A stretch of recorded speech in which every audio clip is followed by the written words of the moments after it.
뉴스데이 시작합니다. 저는 동정민입니다. 나의 선택 2024 공식 선거운동 공이 울렸습니다. 오늘부터 여러분들 지역에서 유세차들이 다니고 이 벽에 붙은 선거 벽보도 보실 수 있으실 겁니다. 여야 대표들 지금 이 시각에도 수도권을 누비고 있는데요. 현장 연결해서 지금 유세 분위기들 살펴보겠습니다. 자정 0시부터 12곳을 돌고 있는 한동훈 국민의힘 비대위원장 그 현장부터 가보겠습니다. 강한 어조로 이재명 조국 대표 심판, 2조 심판을 외치고 있다는데요. 자, 홍지은 기자, 유세전이 한창이라고 하는데 분위기 어떻습니까? 네, 저는 지금 경기 의정부에 나와 있습니다. 이 현장은요, 보시는 것처럼 벌써 뜨겁습니다.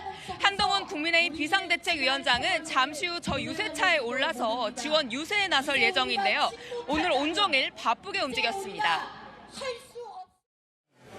오늘 새벽 0시 공식 선거운동 첫 일정으로 서울 송파구 가락시장에서 상인들과 만난 한 위원장. 이렇게 땀 흘려서 일하시는 생활인들 현장에서 시작하는 것을 이후 30분 간격으로 숨가쁘게 움직였는데 오늘 하루만 12곳을 다녔습니다. 각오를 직접 들어봤습니다. 공식 선거운동 이제 시작되는데 이번 선거의 구도는 단순해요. 범죄자들과 법을 지키는 선량한 사람들 사이의 대결입니다. 지는 그림은 생각할 수 없습니다. 노래와 율동으로 유세장 분위기도 한껏 올라갑니다.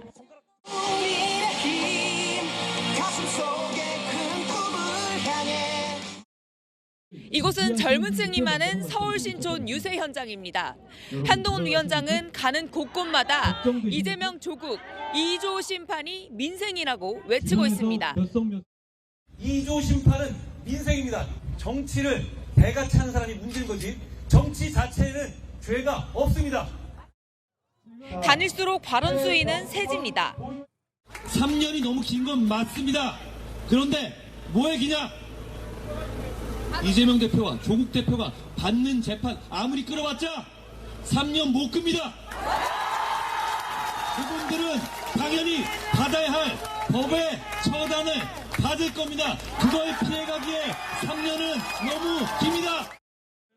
위축될 필요 없다며 지역구도 비례대표도 투표용지에 쓰인 국민만 보고 찍으면 이긴다고 호소했습니다. 여러분 불안하십니까? 걱정되십니까? 문 밖으로 나서십시오. 나서서 국민만 보고 찍으라고 국민들을 만나서 설명하십시오. 여러분 그러면 우리가 이깁니다. 저를 믿으십시오.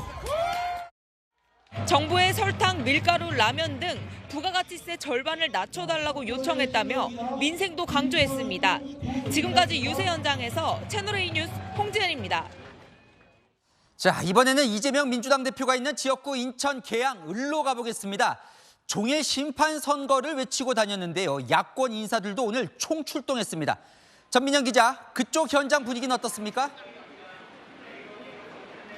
이재명 민주당 대표는 거리 인사를 위해서 이곳으로 오고 있습니다. 이동 중인 건데요. 오늘 아침 계양을에서 일정을 시작해서 한강벨트를 찍고 다시 이곳으로 돌아왔습니다. 지금 시각 오전 7시 인천 계양역입니다. 제 뒤로 이재명 대표가 출근길 인사하는 모습 보이는데요. 자신의 지역구에서 공식 선거운동 첫날 아침을 시작했습니다. 범야권 200석 이야기도 나오고 있는데 전혀 불가능한 얘기죠. 그렇게 생각하고 정확하게 151석을 할 수 있게 우리 국민들께서 도와주시면 좋겠다고 생각합니다. 오전 10시에 열린 계양 갑을 합동 출정식에는 아내 김혜경 씨가 유세 차량에 올랐습니다. 같은 시각 이 대표는 대통령실이 있는 용산에서 열린 민주당 선대위 출정식에 참석했습니다. 못 살겠다! 심판하자! 용산에 있는 대통령실에 의해서 대한민국 국민들의 주권은 부정당하고 있습니다. 용산이 이겨야 국민이 이깁니다. 이어 서울 중성동 갑에선 이 지역구에서 공천이 배제됐던 임종석 전 대통령 비서실장과 포옹하며 공천 파동을 불식시켰습니다. 다시는 윤석열 정권과 국민의힘이 거부권 따위는 엄두조차 내지 못하도록 여러분 4월 10일 날 심판합시다. 존경하는 임종석 실장 오늘 이 자리에 함께 하셨는데 우리는 윤석열 정권을 심판하고 국민이 주인인 나라를 만드는데 모두가 힘을 합칠 것입니다. 2주 만에 5번 찾은 동작에선 장진영 국민의힘 동작갑 후보의 유세차 때문에 연설이 잠시 중단되기도 했습니다. 이런 자리에서도 로고송을 틀고 운동을 해야 될 정도로 다급한 모양인데 지나갈 때까지 좀 기다리면서 박수 한번 쳐줍시다, 여러분. 이재명! 이 대표는 오후 늦게 다시 인천으로 돌아왔는데 유세 도중 흉기를 소지하고 있던 남성이 발견돼 경찰이 연행했습니다. 지금까지 인천 계양에서 채널A 뉴스 전민영입니다. 이번 총선 새로 창당한 제3지대 정당들도 많아졌지요. 저마다 내가 대안이라며 출정식을 오늘 열었는데 그 장소마다 의미가 담겨 있습니다. 이어서 김태림 기자입니다.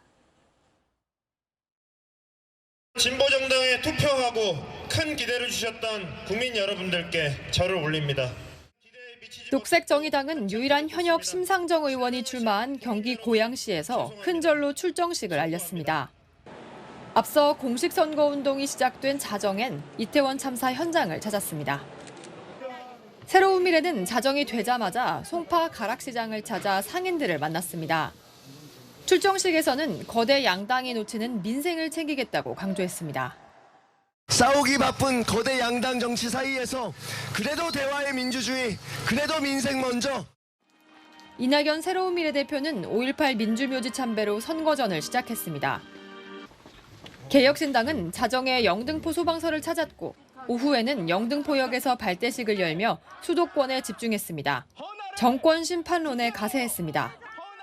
지금 대한민국 정치에서 정치를 가장 개같이 하고 있는 거는 윤석열 대통령과 김건희 여사 아닙니까?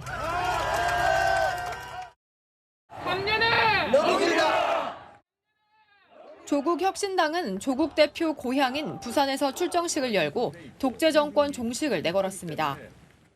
윤석열 독재 정권 하에서 우리가 힘들어하고 고통받고 있는데 역사를 돌이켜보면 군사 독재 정권도 우리 부산 시민들이 일어나서 해결을 했습니다. 부산에서 대구, 대전, 서울로 이동한 조 대표는 동남풍을 일으키겠다고 했습니다. 채널A 뉴스 김태림입니다. 선거 13일 남았습니다. 사전투표는 8일밖에 남지 않았고요. 지금의 정확한 판세, 여론하는 기자 우현기 기자가 전해드립니다. 총선을 13일 앞두고 국민의힘과 더불어민주당 정당 지지율만 보면 박빙입니다. 오늘 발표된 한 여론조사를 보면 국민의힘 37.1%, 민주당 35%로 박빙이죠. 그런데 왜 이 이해찬 더불어민주당 상임공동선대위원장은 승기는 잡은 것 같다 이렇게 말하고 국민의힘도 쉽지 않다고 할까요? 조국 혁신당 12.9% 지지율도 지역구에서는 사실상 민주당 표심이기 때문입니다. 실제 내일이 투표라면 어느 정당 지역구 후보를 찍을 거냐고 물어봤더니 국민의힘 38.3%, 민주당 46.2%로 격차가 두드려졌습니다. 조국 혁신당이 지역구 후보는 안 내기 때문에 빠져 있습니다. 그만큼의 수치가 더불어민주당 후보에게 찍겠다라고 쪽으로 갔다라고 이제 봐야 되는 겁니다. 국민의힘의 고민은 깊어지고 있습니다. 텃밭인 대구 경북에서 2주 만에 17.7%포인트가 급락하며 지지층이 흩어지고 있는 겁니다. 민주당은 급속도로 팽창한 야권 표심이 투표 날까지 이어질지가 고민입니다. 여야 모두 투표장에 나와달라고 호소하는 이유입니다. 이번부터 정의 노력으로 수개표, 손으로 개표하는 과정이 추가됐습니다. 여러분 걱정 마시고 투표하십시오. 투표하면 이깁니다.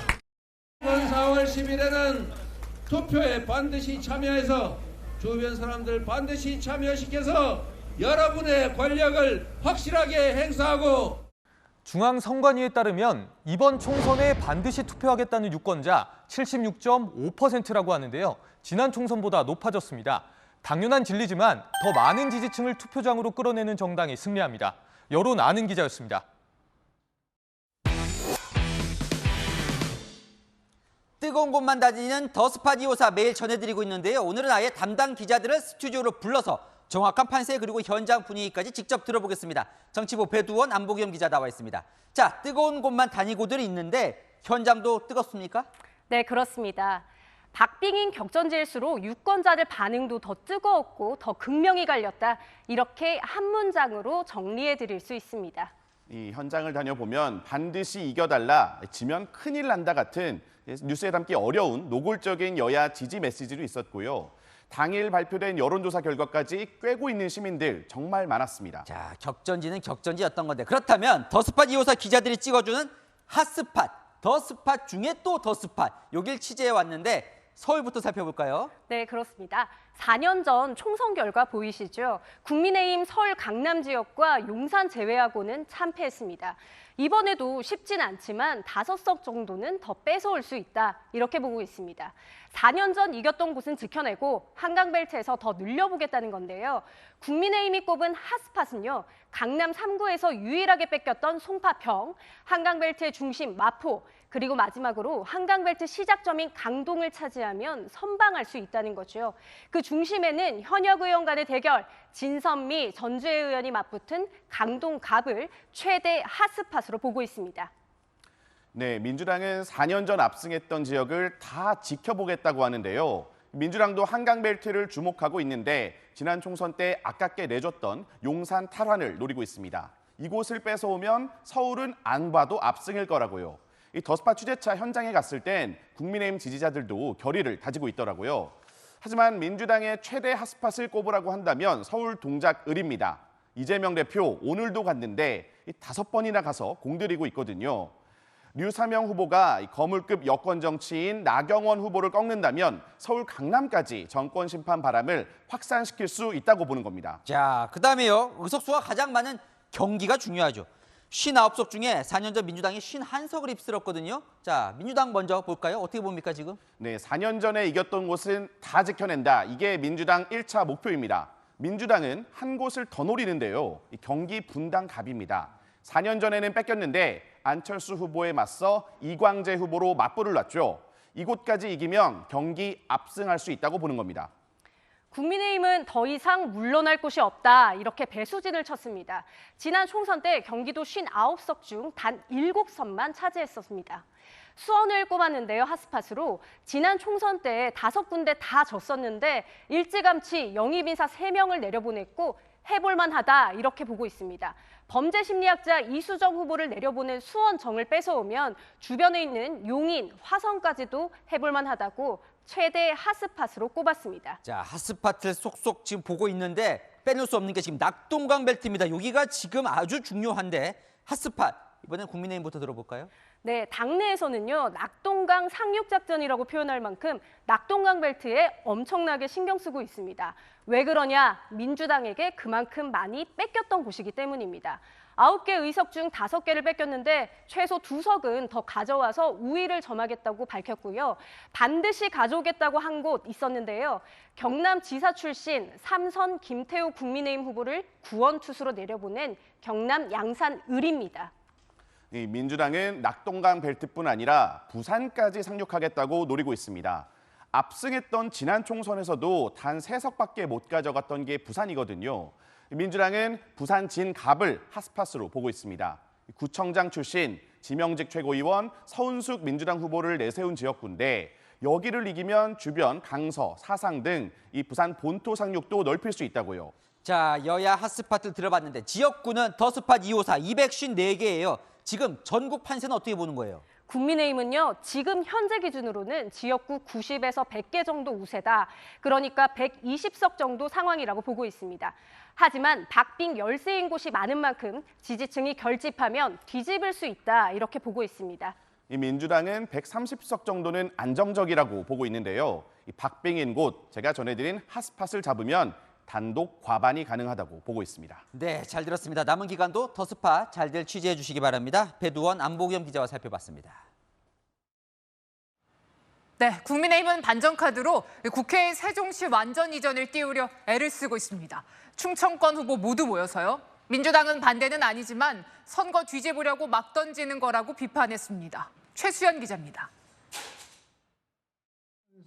국민의힘 충청권 후보 전원이 국회 세종의사당 부지에 모였습니다. 국회의사당 세종 완전이전 국민의힘이 합니다.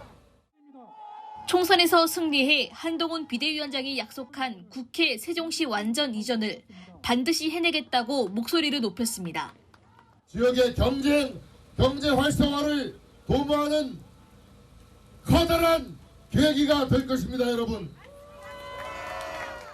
충청 중심 시대 선언에 대한 우리 국민의힘 집권 여당의 강력한 의지 표현입니다, 여러분. 국민의힘은 캐스팅보트 역할을 해온 충청에서 수도 이전 이슈몰이로 전국에 바람을 일으키겠다는 구상입니다. 더불어민주당은 세종 이전 이슈는 민주당이 먼저 추진한 거라며 견제했습니다.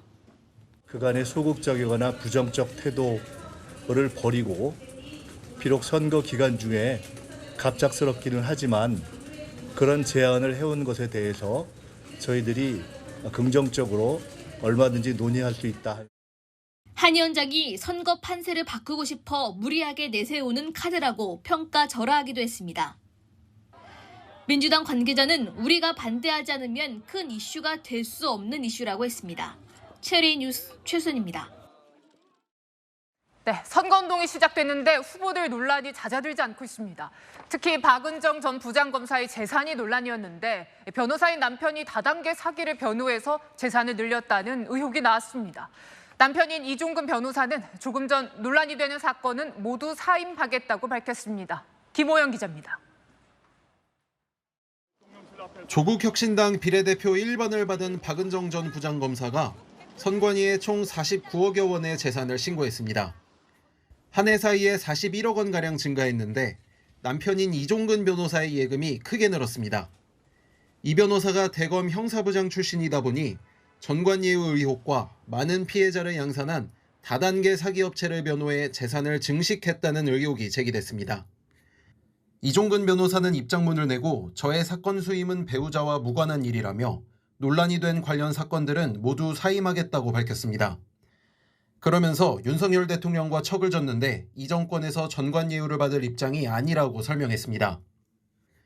경기 안산갑에 출마한 민주당 양문석 후보는 자녀의 부동산 대출 문제로 도마 위에 올랐습니다. 양 후보가 중앙선관위에 제출한 재산신고서에는 장녀의 이름으로 11억 원의 채무가 있습니다. 3년 전 서울 서초구 아파트를 사면서 당시 대학생이던 딸 앞으로 주택담보대출을 받은 건데 학생 신분으로선 대출 규모가 이례적이라 논란입니다. 양 후보 측은 채널A에 전세살이를 하다 집을 사겠다는 일념으로 대출을 받은 것이라며 편법 의도는 없었다고 해명했습니다. 인천 부평을에 출마한 이현웅 국민의힘 후보는 과거 성범죄 가해자를 변호한 사실이 알려졌습니다. 성매매에 가담한 가해자들을 변호하고 이를 홍보까지 하면서 2차 가해 논란이 일었습니다. 이 후보는 채널A와의 통화에서 죄를 인정하고 반성하는 사람에 대해 선처받는 방향으로 노력한 것이라고 해명했습니다. 채널A 뉴스 김호영입니다. 네, 선거 당일 개표 결과를 신속하고 정확하게 전해드릴 채널A 선거방송 나의 선택 2024 막바지 준비에 한창입니다. TV, 인터넷뿐 아니라 이곳 광화문에서 직접 선거방송을 즐기실 수 있는데요. 유준 기자가 소개해드립니다. 화면 밖으로 손을 뻗어 시민들을 부르는 채널A 김종석 앵커.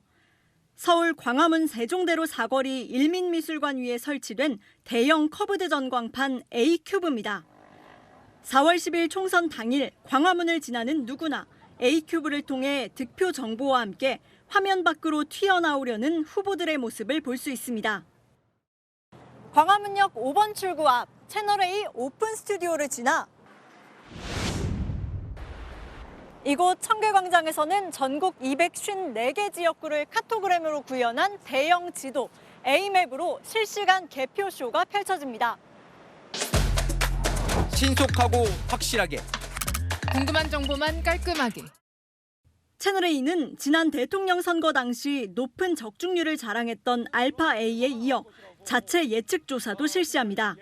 국민의힘, 더불어민주당 양당이 원내 1당이 되기 위해 반드시 사수하겠다는 1당 바로미터 지역을 추렸습니다.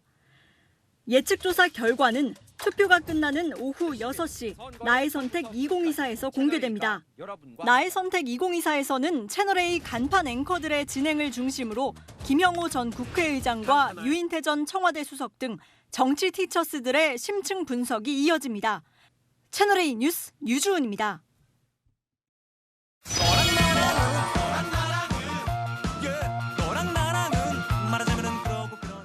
네, 윤수민 기자와 여랑야랑 시작합니다. 첫 번째 주제 보겠습니다. 자, 여야 대표들 선거가 이제 공식 선거운동 시작이 됐는데요. 무슨 베일을 벗은 걸까요? 네, 바로 이 총선 광고입니다. 여야가 오늘 일제히 총선 광고를 공개했는데 둘 다 대표를 전면에 내세웠습니다. 먼저 민주당 이재명 대표를 영화 속 주인공으로 만들었습니다. 서울 양평 고속도로 종점 변경. 명품 가방을 선물로 받는 김건희 여사의 계좌와 돈이 주가 조작 세력에게 여러분은 이 나라의 주인이고 국민이 맡긴 예산으로 사적 이익을 채웠기 때문에 이제 너희들을 각오다. 정말 이재명 대표만 나오네요. 네, 이 메시지도 딱 하나 정권 심판이었습니다. 반면 국민의힘은 이 직관적인 메시지로 승부를 걸었습니다. 불체포 특권 포기. 또 말로만 하겠죠. 지금 합니다. 국회의원 수를 줄인다고? 아니 못하지. 지금 합니다. 정치개혁 국민의힘이 지금 합니다. 기호 2번 국민의힘. 공약 실천하겠다며 일하는 정당 이미지를 강조한 겁니다. 뭐 국민의힘도 역시나 한 위원장만 나왔네요. 네, 국민의힘은 메이킹 필름도 공개했는데요. 광고가 처음이라서 어색해하는 다소 긴장한 모습의 한 위원장, 짧은 멘트를 반복해서 연습하는 모습 등이 담겼습니다. 양당의 비례 위성정당도 총선 광고를 공개했는데요. 인물보다는 선명한 메시지를 내세웠습니다. 대통령님! 국정기조를 R&D 예산을! 윤석열 정권을 심판해 주십시오. 국회를 국민에게 돌려주자. 4월 10일은 여의도 정치를 끝내는 날. 비례대표는 두 번째 칸. 국민만 보고 찍으세요. 다 보고 싶은데 오늘부터 TV에서 볼 수 있는 겁니까? 네, 다 볼 수 있는 건 아니고요. 비례 위성정당의 광고들만 이 TV에서 볼 수 있습니다. 선거법상 비례대표 후보를 낸 정당만 광고를 허용하고 있기 때문인데요. 그래서 민주당, 국민의힘 광고는 온라인에서만 볼 수 있습니다. 네, 자 다음 주제 보겠습니다. 자, 이 대표와 배현진 의원인데요. 난리뽕짝 공방은 뭡니까? 네, 두 사람의 공통점, 얼마 전에 피습을 당했다는 거죠. 피해자인 두 사람이 벌인 난리뽕짝 공방, 시작은 이재명 대표였습니다. 배현진이 주먹으로 맞은 사건은, 골뱅이로 맞은 사건은 폴리스 라인을 치고 과학 수사를 하고 난리 뽕짝을 치면서 증거를 채집하는데, 야당 당수가 목에 칼을 찔려가지고 피를 흘렸는데 그 혈흔을 1시간도 안 돼서 물청소를 합니다.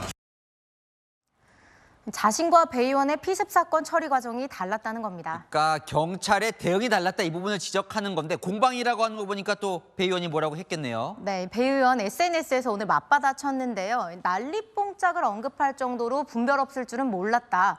난리 헬기뽕짝을 어디서 주었는지 이미 전 국민이 다 안다고 반격했습니다. 이 대표가 부산대병원에서 서울대병원으로 이송될 때 닥터 헬기를 타 논란이 됐는데 이걸 난리 헬기뽕짝이라고 받아친 거죠. 네, 주제 하나 더 보겠습니다.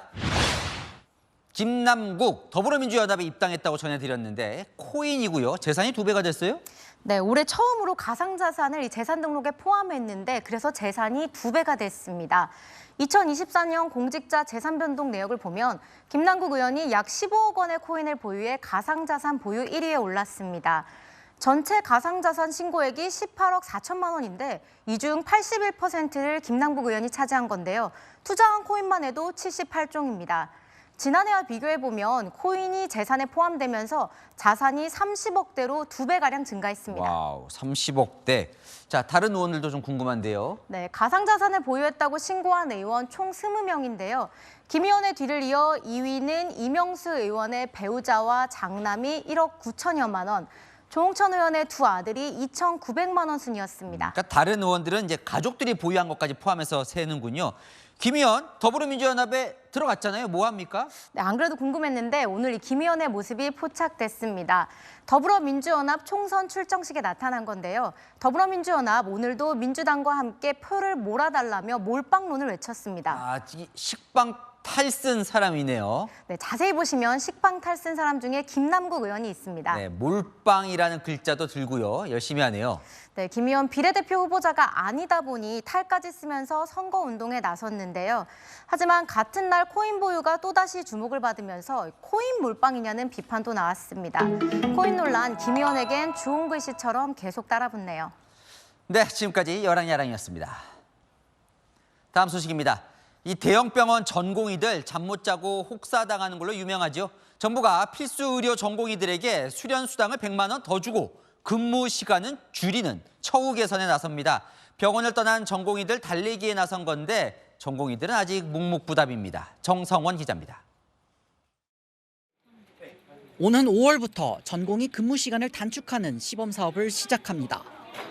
전공의 총 수련 시간을 주 80시간 이내로 하고 36시간 넘게 연속으로 일할 수 없도록 합니다. 2026년 2월 시행 예정이던 전공의의 수련 환경 개선법을 시범 사업 형태로 앞당겨 시작하는 겁니다. 정부는 1년간 시범 사업을 한 뒤 보완을 거쳐 확대하기로 했습니다. 외과, 흉부외과에 이어 소아청소년과 전공의에게 매달 100만 원씩 수련 보조 수당도 지급합니다. 분만, 응급 등 다른 필수의료 전공의들에게도 이 같은 수당을 확대한다는 계획입니다. 6월부턴 전공의의 수련 환경 파악을 위한 실태조사도 실시합니다. 정부는 전공의 수련 내실화와 처우 개선을 통해 전공의가 역량 있는 전문의로 성장할 수 있도록 지원하겠습니다. 정부는 연일 전공의 달래기에 적극 나서고 있지만 의대 증원 중지 소송으로 법원에 출석한 박단 전공의 협의회장은 여전히 묵묵부답이었습니다. 반면 대한간호협회는 오늘 간호사 진료 확대를 골자로 한 여당의 간호사법 발의에 대해 따뜻한 봄날 같은 반가운 소식이라며 의료개혁에 힘을 보탠다고 밝혔습니다. 채널A 뉴스 정성원입니다. 오히려 의대 증원을 줄여야 한다고 말하는 대한의사협회 임현택 차기회장 당선인. 자신감일까요? 의협손에 국회 2, 3식석에 당락이 결정될 만한 전략이 있다는 말을 꺼냈습니다. 의대 증원을 철회하지 않으면 선거에서 결판을 내겠다고요. 김단비 기자 보도 보시고 무슨 생각인지 직접 이야기 나눠보겠습니다. 대한의사협회 차기 회장인 임현택 당선인은 이번 총선에서 의협이 많게는 국회의석 30석까지 좌우할 수 있다고 주장했습니다. 야로 가든 여로 가든 그 국회의원 2, 30명 왔다 갔다 하는 건 장난 의협 손에 쥐어 있겠구나. 의사에 가장 모욕을 주고 흉기를 들이댔던 정당에 괴멸적 수준의 타격을 줄 것이라고도 말했습니다. 의사들을 두들겨 패가지고 저열한 네거티브를 통해 당선해야 되겠다. 이런 사람들은 철저히 당선권에서 배제하는 활동을 할 거고요. 또 탄핵 사례를 제시하며 윤석열 대통령에 대해선 고집을 굽히지 않는다면 선택지가 별로 없을 것이라고 언급하기도 했습니다. 임 당선인은 의사 총파업 가능성도 시사하며 필요한 법적 검토도 마쳤다고 강조했습니다. 대한의사협회는 오는 31일에 전국 16개 시도회장단 회의를 열고 앞으로 대응 방안을 논의합니다. 채널A 뉴스 김단비입니다. 장기화되고 있는 의료 공백을 해소할 방법은 없는 건지 임현택 신임 대한의사협회 회장 당선인과 함께 이야기 좀 나눠보겠습니다. 일단 당선 축하드립니다. 예, 감사합니다. 네, 그 후보 시절에 당선이 되면 의사 총파업을 하겠다 이렇게 공약을 내거셨어요. 네. 예. 총파업에는 전제 조건이 있는데요. 네. 전공의들 네. 그리고 학생들 그리고 교수님들이 조금이라도 다칠 때 그때 전면 파업을 하겠다라는 의미이다. 네, 그럼 당장 하는 건 아니군요. 예, 그렇습니다. 네, 당선인께서는 이거부터 좀 여쭤볼게요. 의대 정원을 오히려 줄여야 한다 이렇게 얘기를 하고 말씀하셨어요. 인구가 줄어들고 있습니다. 그래서 가까운 유치원이나 초등학교만 가보더라도 네. 입학식 그 졸업식에 아이들이 없습니다. 네. 그 헬시 에이징이라는 개념이 있습니다. 네.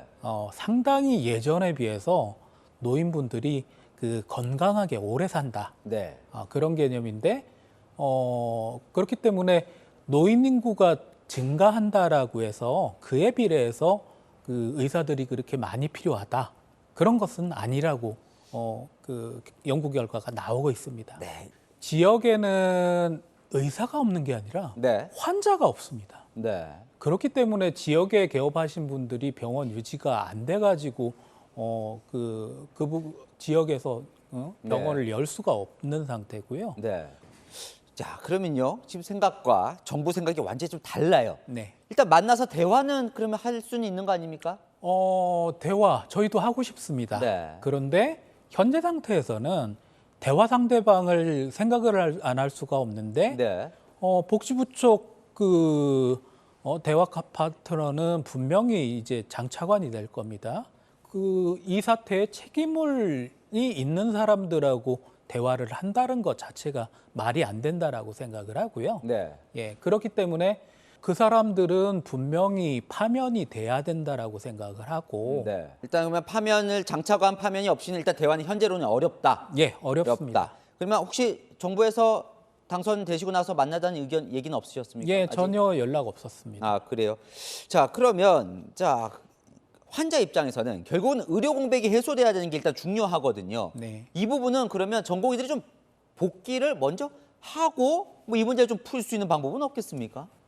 정부 여당이 전공의들을 온갖 모욕을 했죠. 네. 전공의들은 생명 살린다라는 긍지, 보람, 그리고 이제 희망을 가지고 그 주 100시간도 넘게 일하더라도 네. 살아왔던 사람들인데 네. 그 사람들을 병원에서 나가 네. 라고 등 떠민 게 그 사람들입니다. 네.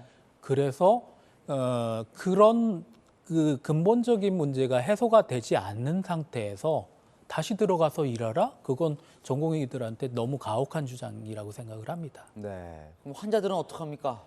바로 그 부분입니다. 네. 정부 정책과 정치인들이 해야 될 몫은 국민이 편하게 살 수 있게, 네. 그리고 안전하게 살 수 있게, 네. 그리고 갈등이 있을 때 정치적으로 잘 풀어나가서 평화롭게 살 수 있게 해야 되는 몫이라고 생각을 합니다. 네. 그런데 지금 관료들과 정치인들이 여태까지 한 짓은 오히려 반대입니다. 네. 갈등 상황을 만들고 네. 이것을 지금 전공의들을 자범 취급을 하고 네. 범죄자 취급을 하고 이래서는 안 된다라는 거거든요. 그렇군요. 당분간 좀 대화가 쉽지 않아 보여서 좀 답답한 국면인 것 같긴 합니다. 네, 오늘 말씀 여기까지 듣겠습니다. 오늘 말씀 감사합니다. 예, 감사합니다. 네, 지금까지 임현택 대한의사협회 회장 당선인과 이야기 나눠봤습니다. 오늘 말씀 감사합니다. 네, 서울 시내버스 파업 11시간 만에 버스기사 임금 4.48% 인상으로 노사 협상이 타결됐습니다. 시민들은 오늘 출근길 버스 대란으로 큰 불편을 겪어야 했죠. 이기상 기자가 취재했습니다. 임금 인상안을 두고 입장차를 좁히지 못했던 서울 시내버스 노조와 사측.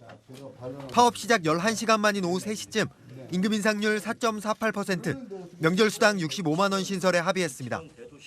재정 부담은 아마 더 늘어날 거라고 보여집니다. 다만 이제 이걸 토대로 해서 노사 간에 더 협력을 강화해서 경영 혁신이랄지. 하지만 새벽 협상 결렬로 새벽 4시부터 파업이 시작되면서 시민들은 출근 대란을 겪었습니다. 파업 사실을 모르고 첫 차를 타러 나왔던 시민들은 발길을 돌려야 했습니다. 저는 미화 청소하는 사람인데요. 이 시간에 가야만 되는데 지금 갑자기 와가지고 지금 당황해요. 예, 매일 사요 여기 651을. 텅 빈 버스 승강장에서 뒤늦게 파업 소식을 접하고는 부랴부랴 지하철로 달려갑니다. 파란 버스 타시는 거예요? 네. 오늘 버스 파업이라서 다 안 다니거든요. 네, 못 봤어요. 어제 오늘 새벽 4시부터 파업 중이라서. 수업 타고 가요. 택시 잡기도 하늘의 별 따기였습니다. 6시 반에 나왔는데 제 9시 반 수업 지각할 것 같아서 오늘따라 기숙사생들이 부러워지더라고요. 지하철로 몰린 출근길 시민들은 승강장 위층 계단까지 줄을 서야 하는 등 대규모 지각 사태가 벌어졌습니다.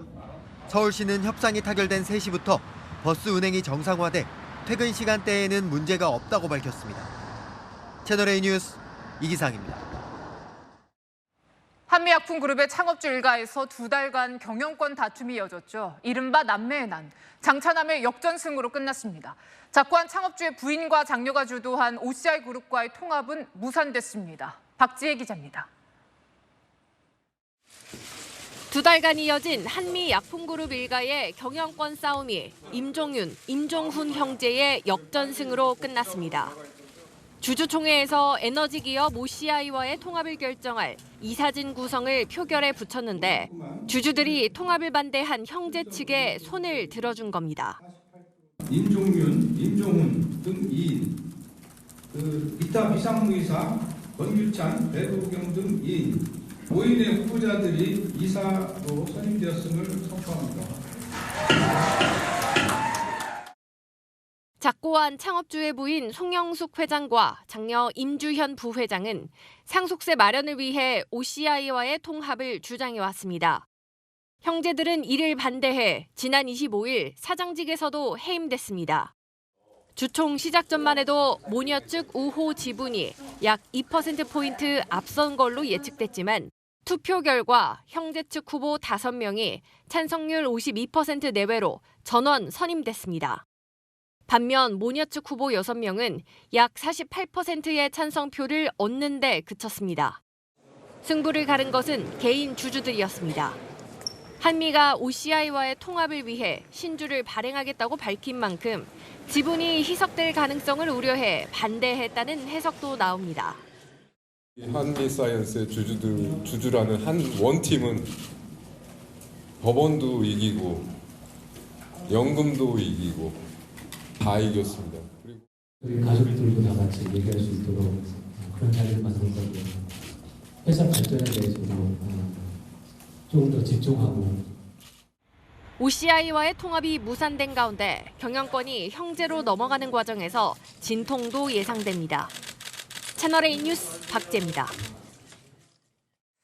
이혼한 전 부인에게 흉기를 휘둘러 숨지게 한 40대 남성이 경찰에 긴급 체포됐습니다. 숨진 여성은 만삭의 임신부였는데요. 사건 직후 긴급하게 제왕절개 수술이 이뤄졌고 아기는 다행히 생명을 건졌습니다. 신선미 기자입니다. 미용실 문을 여는 여성. 함께 있던 남성도 뒤따라 들어갑니다. 잠시 뒤 흰색 차량이 미용실에 도착합니다. 차에서 내린 또 다른 남성. 흉기를 주섬주섬 뒷춤에 숨기더니 미용실로 들어갑니다. 격한 상황이 벌어지는 듯 커튼이 마구 흔들리더니 이 남성 밖으로 나와 차를 타고 달아납니다. 뒤따라온 남성이 붙잡으려 운전석 문을 열어보지만 그만 놓칩니다. 40대 남성이 전 부인과 전 부인 남자친구에게 흉기를 휘두른 건 오전 10시 10분쯤. 전 부인은 병원으로 옮겨졌지만 숨졌고 남자친구도 다쳐 병원으로 옮겨졌습니다.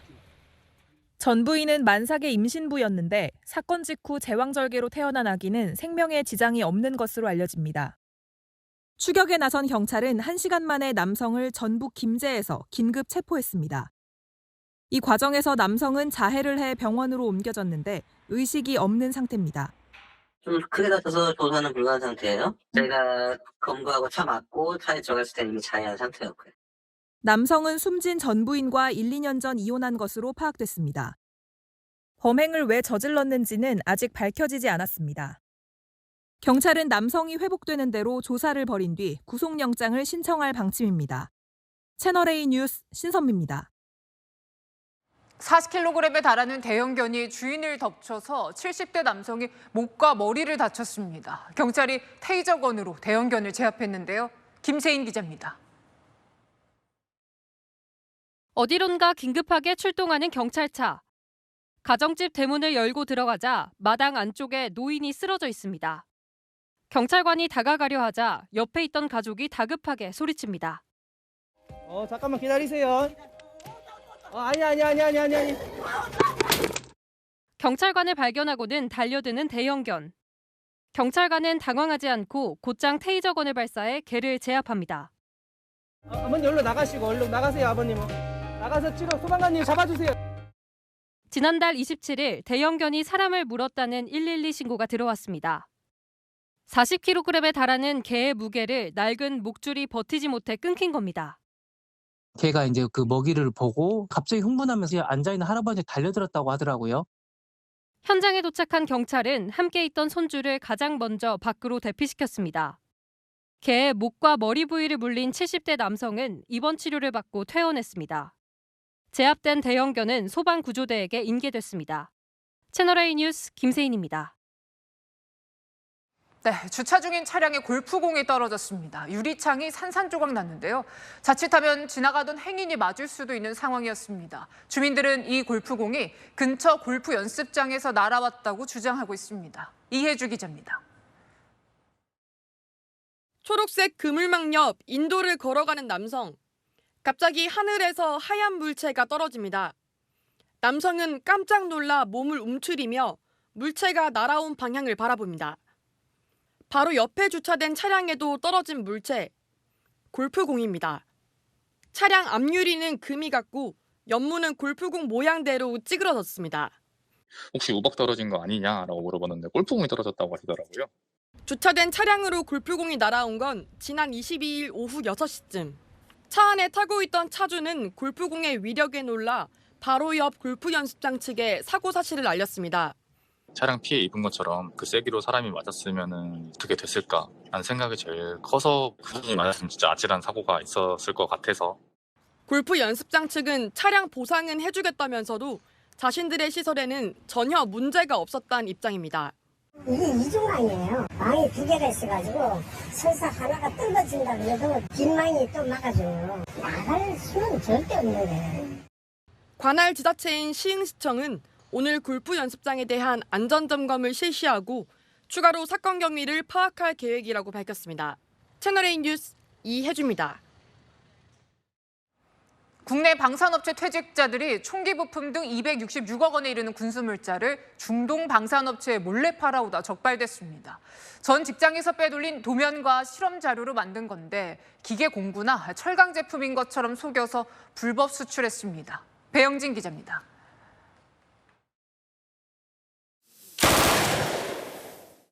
방아쇠를 당기자 표적 주변에 희뿌연 먼지가 가득합니다. 국내 방산업체가 자체 개발 제작한 기관총입니다. 뛰어난 성능이 알려지면서 해외에도 수출 상담이 이어지고 있습니다. 이 업체에서 20년 넘게 수출 담당자로 일했던 A씨. 총기 부품 도면과 실험 자료 등을 몰래 빼돌렸습니다. 퇴직한 지 2달 만인 지난 2019년 9월부터 별도 공장을 차려 기존 부품과 똑같은 제품들을 만들었습니다. 4년간 총기 부품과 생산 장비 등 군수물자 48만 개를 만들어 중동 국가의 국영 방산업체로 수출했습니다. 거래액만 266억 원에 달합니다. 군수물자를 수출하려면 방위사업청장의 수출 허가를 받아야 합니다. 무기와 관련 없는 기계 공구나 철강 제품 등으로 품명을 위장하는 수법으로 불법 수출했습니다.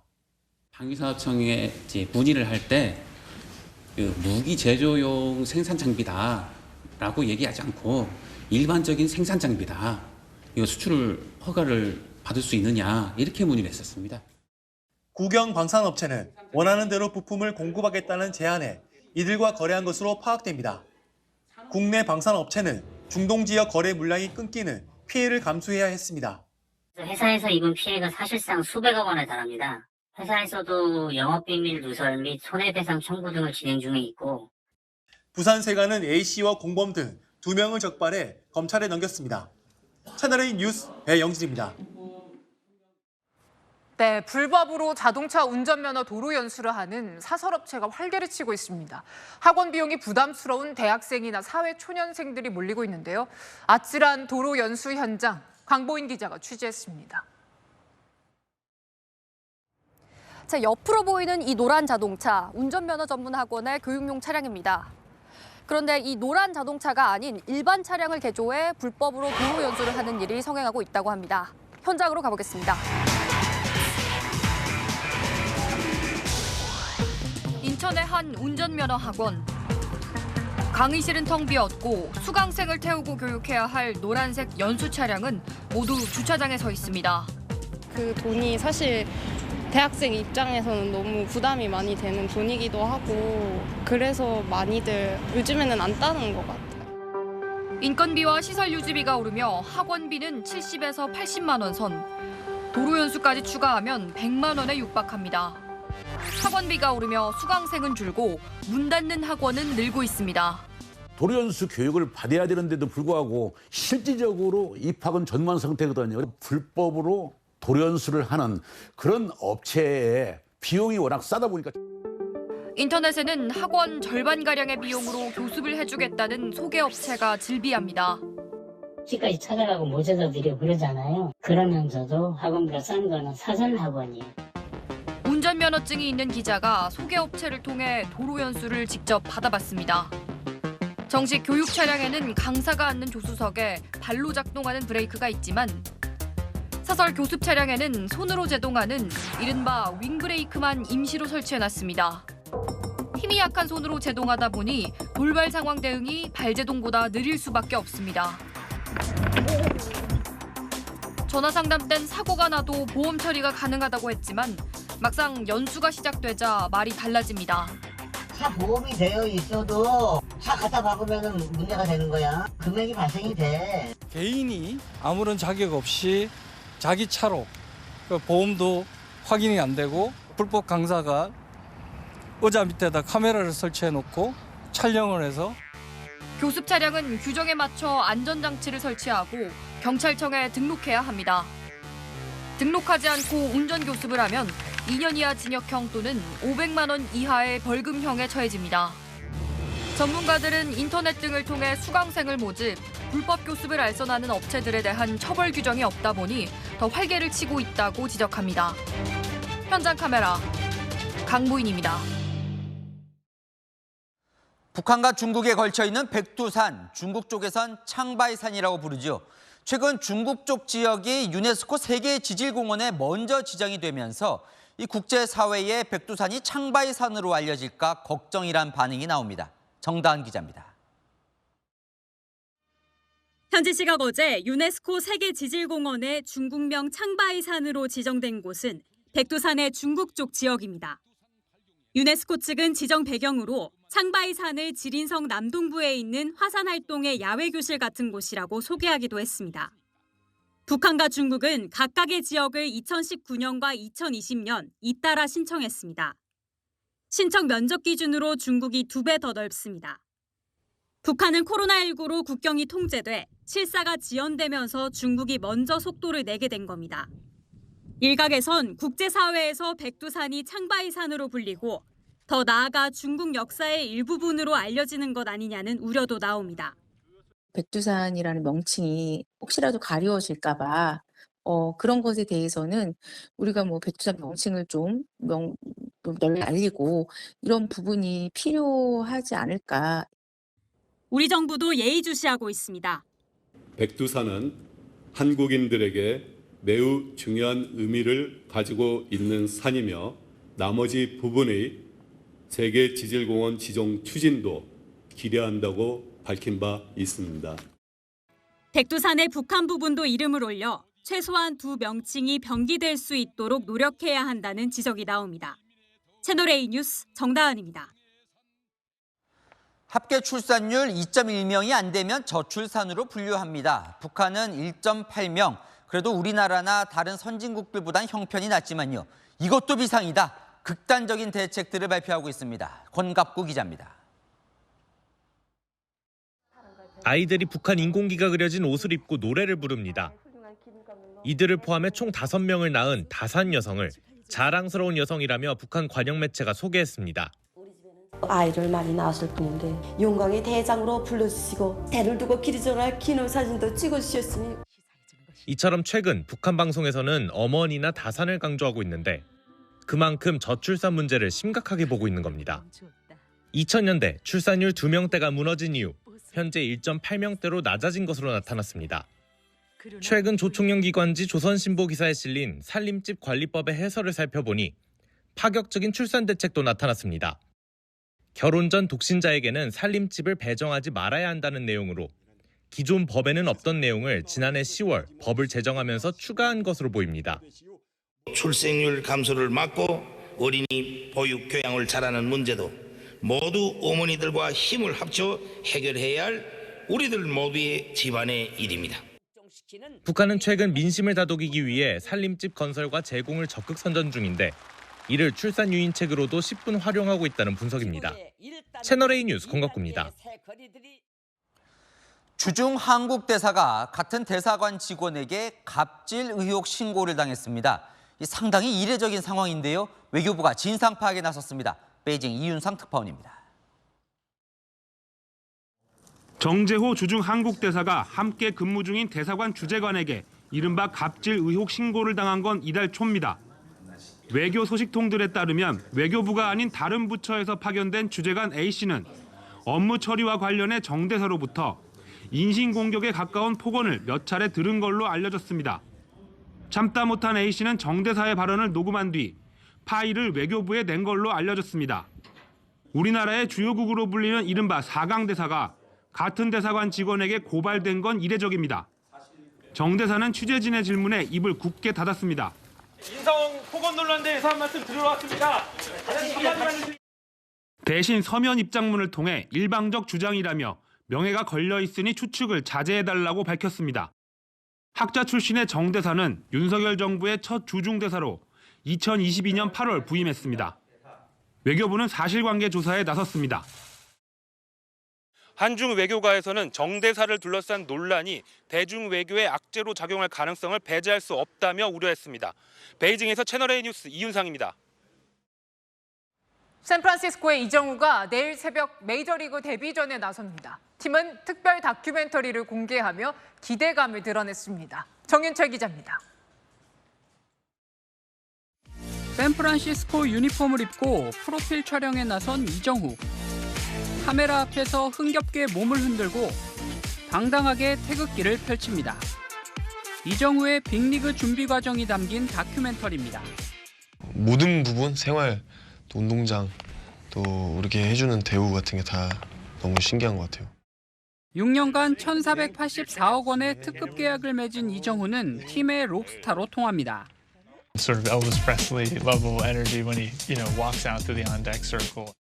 이정우는 시범 경기에서 3할 이상의 타율을 기록하며 빠르게 팀에 녹아들었습니다.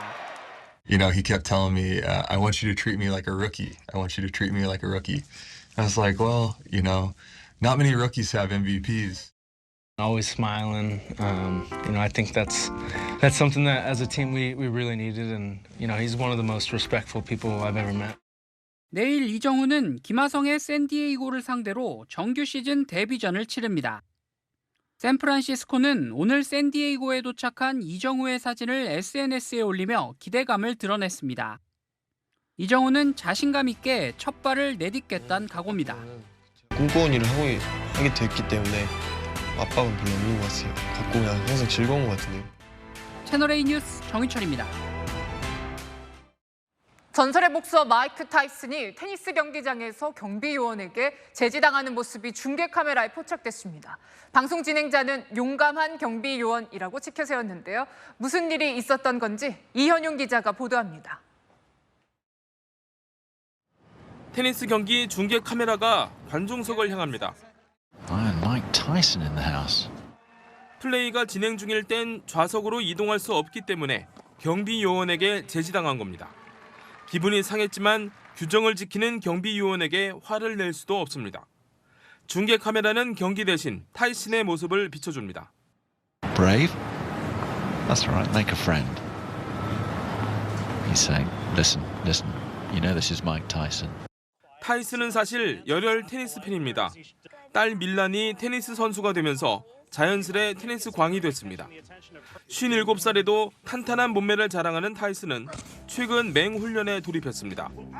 오는 7월 프로복서이자 인플루언서인 제이크 폴과 대결을 벌입니다. Day 3, you still want to me? 세계 타이틀전도 아닌데 타이슨은 이 경기로 약 270억 원을 벌 거란 얘기가 나올 만큼 흥행이 기대됩니다. 채널A 뉴스 이현용입니다. 남은 오늘 영남 해안에는 비가 더 내립니다. 시간당 20mm의 집중 호우 형태가 되겠고 비의 총량도 최고 80mm로 적지 않습니다. 일단 밤에 이 비는 모두 그칩니다. 하지만 내일 아침 다시 전국에 비가 시작되는데요. 비의 양은 적지만 밤 사이에 짙어지는 황사가 섞여 내릴 수 있어 주의가 필요합니다. 모레까지는 전국에서 황사 영향을 받겠는데요. 이로 인해 내일 미세먼지 농도는 심한 경우 매우 나쁨까지 오릅니다. 내일 기온은 오늘과 비슷합니다. 아침 기온은 서울 5도, 부산 10도로 시작합니다. 한낮에는 서울 13도, 대구 20도 예상됩니다. 내일 내리는 비는 오후에 모두 그칩니다. 이후 주말 동안의 황사만 아니라면 하늘 자체는 맑겠고요. 기온은 점차 올라서 따뜻해지겠습니다. 날씨였습니다. 선관위는 이맘때 되면 국민들에게 물어봅니다. 내 한 표 얼마나 중요하다고 생각하는지를요. 이번 총선 내 한 표 중요하다고 답한 유권자 비율 78.5%. 지난 총선, 지방선거, 심지어 대선보다 높았습니다. 투표장 나갈 준비는 되셨다는 거죠? 이제 잘 찍으시면 됩니다. 충분히 고민하고 꼼꼼히 따져서 내 한 표 가장 값어치 있게 쓰시길 바랍니다. 마침표 찍겠습니다. 내 표의 가치 정하는 건 나. 뉴스의 마칩니다. 감사합니다.